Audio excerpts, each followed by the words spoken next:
Hi guys, this is John शाकी और इस वीडियो में हम जो है वो बात करेंगे कि कनाडा क्यों आना चाहिए। देखिए, पहले जो है वो बारिश हो रही थी, अभी भी बारिश हो रही है। मैंने पिछली वीडियो कंप्लीट की है, मगर मैंने सोचा थोड़ा सा बाहर आके भी दिखाया जाए आप लोगों को कि यहाँ पे मतलब खूबसूरती कितनी है और कितना मज़ा आ रहा है। खैर, अच्छा, अब हम आते हैं कि कनाडा क्यों आया जाए। देखिए, सबसे पहले तो हम अपने कंट्रीज़ के हवाले से बात कर लें कि हम लोग मास्टर्स किया होता है, ग्रेजुएशन की होती है, या डॉक्टर्स, इंजीनियर, या जो भी पढ़े लिखे लोग हैं या अनस्किल्ड लोग हैं। देखें, काम तो आपने हर कंट्री में ही करना है। आप चाहे जिस भी कंट्री में रहते हो, जिस भी कंट्री में, इंडिया, पाकिस्तान, बांग्लादेश, और आपके पास चाहे कोई भी डिग्री हो, आप चाहे अनस्किल्ड भी हो, ये दुनिया का निज़ाम है, आपने काम तो करना ही करना है।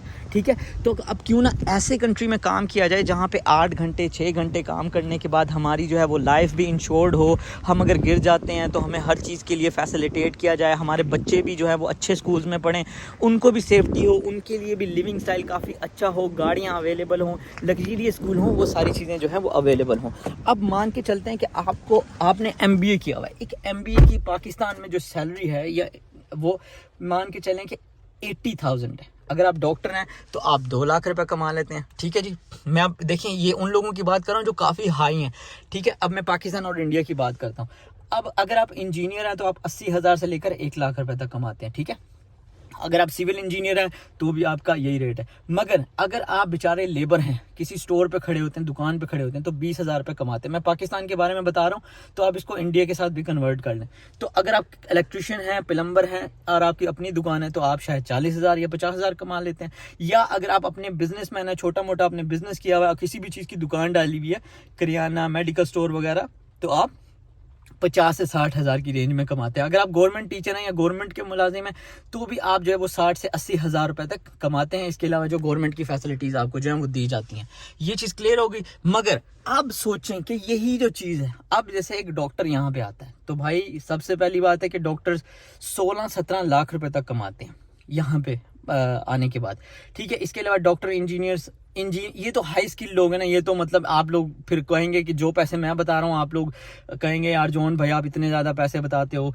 तो ये वही लोग हैं जैसे मैंने मास्टर्स किया हुआ, तो मैंने अपनी आपको सैलरी बताई थी कि मतलब मैं यहाँ पे 6,000 तक, 5500 तक, कभी 5,000 तक, इतना ही मतलब बनाता हूँ। ठीक है, तो विद टैक्स अभी बात कर रहा हूँ, तो ट्रक ड्राइवर्स वगैरह। तो अब हम बात करते हैं नॉर्मल बंदे की। जो नॉर्मल यहाँ पे बंदा है ना, वो $3500 कमाता है।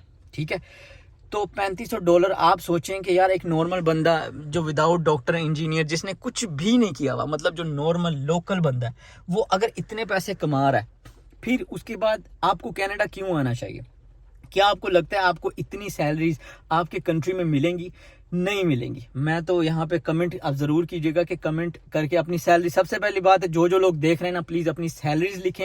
और जो मैंने यहाँ पे आप लोगों को सैलरीज बताई, अगर आप दुकान पे खड़े होते हैं, जो मतलब करियाने की दुकान पे चीज़ें देनी है, उसको $3500 मिलता है। ठीक है, अगर आप पॉलर में खड़े होते हैं, बाल काटते हैं, तो आप $3500 उसमें भी कमा लेते हैं, यानी $40 की एक कटिंग है। तो अगर 40 में से 20 अपने मालिक को दिया या 20 खुद रखा, तो आप अच्छे इसमें भी पैसे बना लेते हैं। अच्छा, अगर आप जो है कुक हैं, कुक की $3500 यहाँ पे सैलरी है। इसके अलावा अगर आप पेट्रोल पंप पे खड़े होते हैं, तो भी आपकी जो है वो $3500, मतलब मिनिमम में जो 3,000 है, 3,000 से 3500 आपकी एक महीने में हो जाएगी। ठीक है, अगर आप ट्रक ड्राइवर हैं, $6,000। अगर आप डॉक्टर हैं, 6 से 7,000, शायद 7,000 से भी ऊपर चले जाएं। अगर आप एडमिन में हैं, $7,000।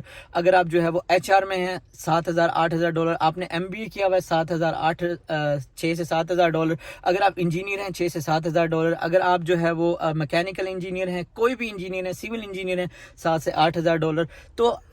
तो डॉक्टर इससे भी ज्यादा, जो मतलब प्राइवेट, अगर आप अपना डॉक्टर बन जाते हैं, लाइक अपना क्लिनिक खोल लेते हैं, तो that's gonna be more money. और अगर आप टीचर हैं, तो टीचर यहाँ पे 5,000 से लेकर $5,500 तक कमाता है।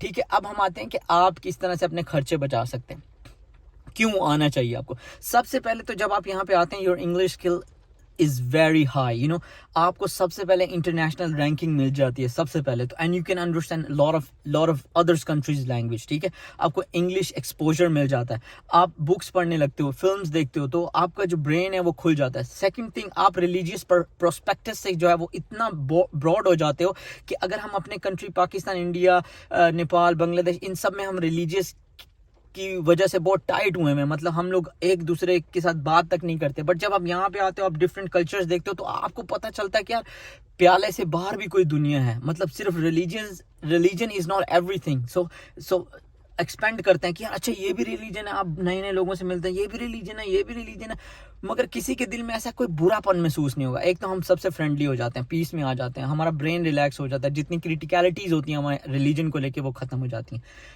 या कम हो जाती हैं। अच्छा, थर्ड चीज़ जो यहाँ पे आके आपको मिलती है वो ये मिलती है कि आप ब्रांड्स पहनना शुरू कर देते हो। आप जो मतलब वहाँ पे लाइफ गुजार रहे हो तो लोकल सी मतलब बोरिंग सी कुछ भी पकड़ा पहन लिया, आपको पता चल जाता है कि यार ब्रांड्स की क्या वैल्यू है। नंबर 4, यहाँ पे आके आपको जो है वो हर चीज़ का एक टाइम शेड्यूल बन जाता है। यार सुबह 7 बजे उठूंगा, 7 से लेकर 8 बजे तक खाना बनाऊंगा, इतने बजे तक शावर लूंगा। आपको टाइम मैनेजमेंट आ जाती है कि यार अपना टाइम किस तरह से यूटिलाइज करना है। आपके पास इधर उधर की बैठ के जो शाम को जो है कैफेटेरिया पे चाय पीने का टाइम नहीं होता, ठीक है। और फिर इसके अलावा आपकी जो सोशल लाइफ है वो मोस्टली खत्म हो जाती है। आप मतलब आपको यारों दोस्तों की जरूरत नहीं होती। आपको पता है यार इतने बजे मुझे ये काम करना है, इतने बजे ये। आपका स्ट्रेस जो आप स्ट्रेस अपने पाकिस्तान, इंडिया, बांग्लादेश में महसूस करते हैं, आगे क्या होगा आगे क्या होगा, यहाँ पे जिंदगी ज्यादा फास्ट हो जाती है और आपके पास टाइम कम होता है। आप कहते हो यार काश दिन 1 घंटा और बड़ा हो जाए, मैं ये काम भी कर लूँ, ठीक है।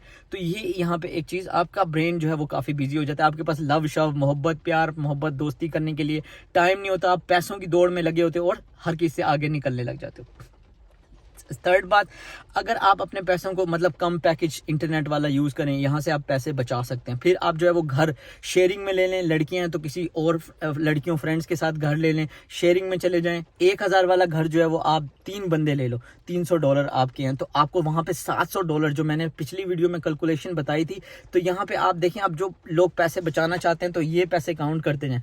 ऐसे भी लोग हैं जो यहाँ पे 400 से लेकर $300 में तो रहते हैं, क्योंकि घर को शेयर करते हैं। तो एक कमरे में 2 लोग रहते हैं तो यहाँ पे एक बंदा 250-250 देता है और 300 देता है और 1200 में घर मिल जाता है। तो 300 ये हो गया। अगर इंटरनेट की बात करें, वो नॉर्मली इंटरनेट जो है वो एक घर पे लगवा लेते हैं और बाहर जो है वो नॉर्मल जो है वो इंटरनेट यूज़ करते हैं, तो उसके पैसे जो हैं वो बन जाते हैं ऑलमोस्ट $25 जो है वो आप समझ लें घर के, $25 पर्सनल फ़ोन के और $10 जो है वो होम इंटरनेट के। तो ये कितने पैसे हो गए, अपने पैसे खुद ही काउंट करते जाना है। सेकंड थिंग, यहाँ से जो बाहर से जो खानी है ग्लोसरी, जैसे 700 एक बंदे की है, तो जब सब मिल के लेंगे तो आपको जो पूरे सब लोगों की ग्लोसरी है, जो घर का जो सामान है, वो आपको $1500 में जो है पूरे महीने का मिल जाएगा। और $1500 में 4 बंदे रज पज के खा सकते हैं, बल्कि 3 बंदे या 4 बंदे रज के खा सकते हैं। तो इसमें आप 500 और ऐड कर दें, ठीक है, कितने 1500 से तो 350 ऐड कर दें, ठीक है, 350 या 400 ऐड कर दें सबका। तो ये 400 आपके ये हो गए। इसके अलावा गाड़ी का मैं बता दूं, गाड़ी आपको वो अपनी लेनी पड़ेगी, इंश्योरेंस अपनी करानी पड़ेगी, वो आपका खर्चा जो है वो पूरा आपको पूरा का पूरा, गैस आपकी अपनी यूज़ होगी, उसमें ये नहीं होगा। और वो करना भी नहीं कि किसी के साथ मिल के गाड़ी ले लेना, क्योंकि अगर एक्सीडेंट हो गया तो आपके नाम, जिसके नाम पे गाड़ी होगी उसके लिए मसला होगा। तो ये सारी चीज़ें अगर आप यहाँ पे खर्चा बनाए ना, कि जो बिल्कुल मतलब थोड़ा बचा बचा के खर्चा करते हैं, तो टोटल यहाँ का खर्चा $1200 है। और वो $1800 आपकी जो सेम अमाउंट है वो बच जाती है अगर आप लोग जो है वो छोटे मतलब काम करते हैं, जो लेबर काम होता है, जैसे स्टोर्स पे, या जैसे इलेक्ट्रिशियन का, प्लम्बर का, या कोई भी छोटा मोटा काम जैसे हेल्पर का या वेटर का, तो इन या बार्बर का, तो आप यहाँ पे $1800 बना सकते हैं। तो अपने सर पे हाथ रख के आप बताएं, क्या आपके कंट्री में आप इलेक्ट्रिशियन, प्लम्बर, इसके अलावा लेबर या मजदूर या कंस्ट्रक्शन लेबर या कोई भी हेल्पर, और इसके अलावा जो है वो बड़ी या कोई भी काम करने वाला, छोटे काम करने वाला $1800 पर मंथ कमा सकता है? नहीं कमा सकता।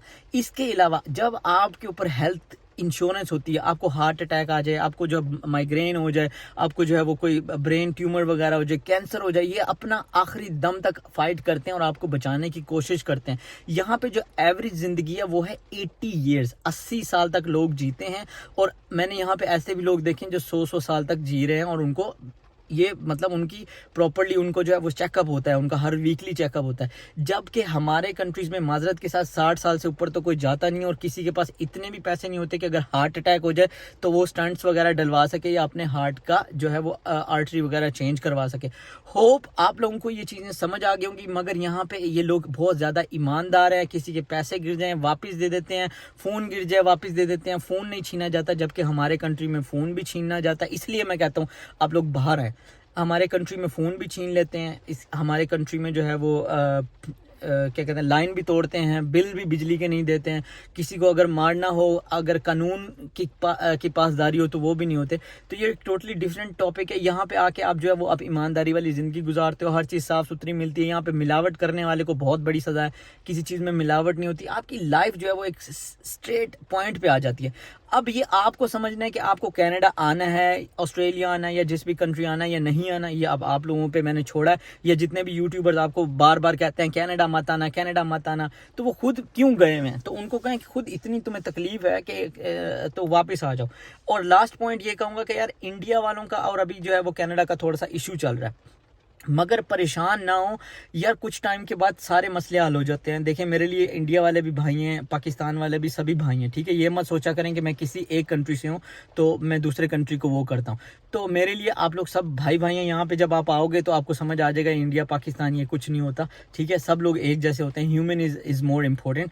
तो ये जो इनके इश्यूज़ हैं, ये जैसे ही इशू ख़त्म हो जाएंगे तो इंडिया वालों के लिए भी वीज़े खुल जाएंगे और धड़ाधड़ जो है वो आने शुरू हो जाएंगे। मगर पाकिस्तान वालों के लिए अभी गोल्डन टाइम है। 27%, पाकिस्तान को पहले जो वीज़ा मिल रहा था वो था 2%, और इंडिया वालों को मिलता था 27%। मगर अब ये रेशो पाकिस्तान को दी जाएगी। क्यों? क्योंकि इंडिया के बाद जो सबसे ज़्यादा लेबर हाई है और बड़ी ज़्यादा मिकदार में, वो पाकिस्तान की लेबर है। तो आप अप्लाई करें, 2024 तक आपका ज़रूर जो है वो वीज़ा लग जाएगा। जिन लोगों को अपॉइंटमेंट्स नहीं मिल रही हैं वो आप लोगों की गलती है, आपके कंट्री में करप्शन है। कोशिश करें आप लोग जो है वो अपनी अपॉइंटमेंट्स ले, या आगे की जब की भी मिल रही है अप्लाई ज़रूर करें। रिजेक्शन होना ना होना, वीज़ा मिलना ना होना, वो एक नसीब की बात है। खुद अप्लाई करें, canada.ca के ऊपर जाएं। $180 फ़ीस है, किसी को कोई फ़ीस देने की ज़रूरत नहीं है। $100 जो है वो वीज़ा की फ़ीस है, $80 फिंगरप्रिंट की फ़ीस है। तो होप आप लोग को ये सारी बातें समझ आ गई होंगी। और लव यू सो मच। आप किस कंट्री से देख रहे हैं, अपने कंट्री का नाम और गांव का नाम ज़रूर लिखें। मैं पूरे दिल से और ट्रू वीडियो बनाता हूं। आई डोंट नो आपको समझ आती है या नहीं आती, होप आप लोग समझ पाएंगे। और कमेंट में ज़रूर लिखिएगा कि मैंने जितने पैसे बताए हैं वो उतने पैसे बनते हैं और कितने पैसे बने हैं। Thank you so much.